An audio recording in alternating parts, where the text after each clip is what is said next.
नमस्कार विद्यार्थी मित्रांनो, मेडमार्क या यूट्यूब चॅनलमध्ये तुमचं खूप खूप स्वागत आहे. नॅशनल टेस्टिंग एजन्सी म्हणजेच NTA ने 19 मे रोजी एक प्रेस रिलीज केलेली आहे. त्यामध्ये त्यांनी काही परीक्षेचे आता जे येणारे रूल्स आहेत ते त्यांनी जाहीर केलेले आहेत. तर तेच तुम्ही बघू शकता की इथे त्यांनी या सर्व फॉर्मॅटमध्ये असं प्रेस रिलीज केलेली आहे. तर याच फॉर्मॅटला आपण काही सोप्या शब्दांमध्ये आणि खूप कमी वेळेमध्ये समजून घेऊया. सर्वात आधीचा जर का आपण पॉईंट बघितला मित्रांनो, तर तो असा आहे, परीक्षा अवस्थेत सुधारणा करण्यासाठी मोठे बदल सुरू केले आहेत. NTA मध्ये नवीन वरिष्ठ अधिकाऱ्यांची नियुक्ती करण्यात आली आहे. तर ते कोणकोणते आहेत ते आपण बघूया. सर्वात आधी 2 जॉईंट सेक्रेटरी आणि त्याचसोबत 2 डायरेक्टर अधिकारी नियुक्त झालेले आहेत. हे अधिकारी NTA ची पारदर्शकता, सुरक्षा आणि कामकाज सुधारण्यासाठी मदत करणार आहेत. NTA ने नवीन स्पेशलिस्ट पदांसाठी जाहिरात काढली आहे. या प्रेस रिलीजमध्ये त्यांनी आपली परीक्षा कशी अजून जास्त सुरक्षित व्हावी हे त्यांनी एक्सप्लेन करून सांगितलेलं आहे.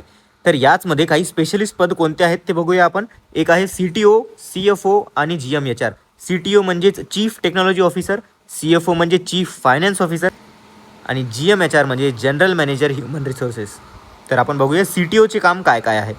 CTOचे कामाचे आहे डिजिटल परीक्षा प्रणाली मजबूत करणे, AI आधारित सुरक्षा वाढवणे, सायबर सुरक्षा आणि बायोमेट्रिक तपासणी सुधारणे.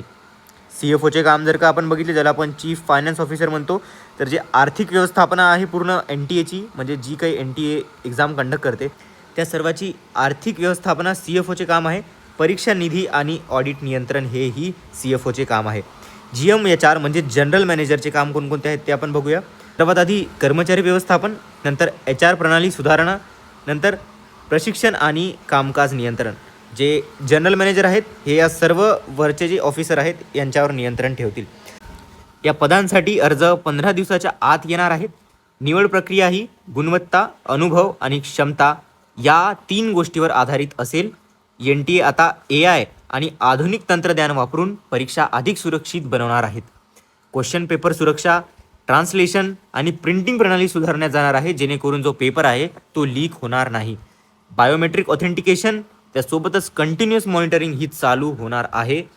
विद्यार्थ्यांसाठी ट्रान्सपरन्सी, ग्रीव्हियन्स रिएड्रेसल सुधारला जाणार आहे. सरकार आणि तसंच शिक्षण मंत्रालय NTA थेट लक्ष देऊन सुधारणा करत आहेत.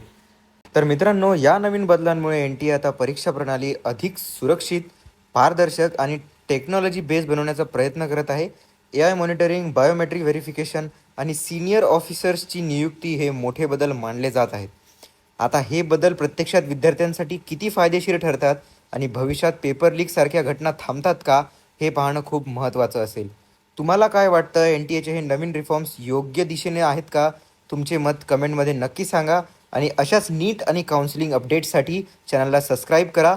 आणि काहीही शंका असल्यास किंवा काउन्सिलिंग रिलेटेड अपडेट्ससाठी खाली दिलेल्या व्हॉट्सअप नंबरवर मेसेज करा.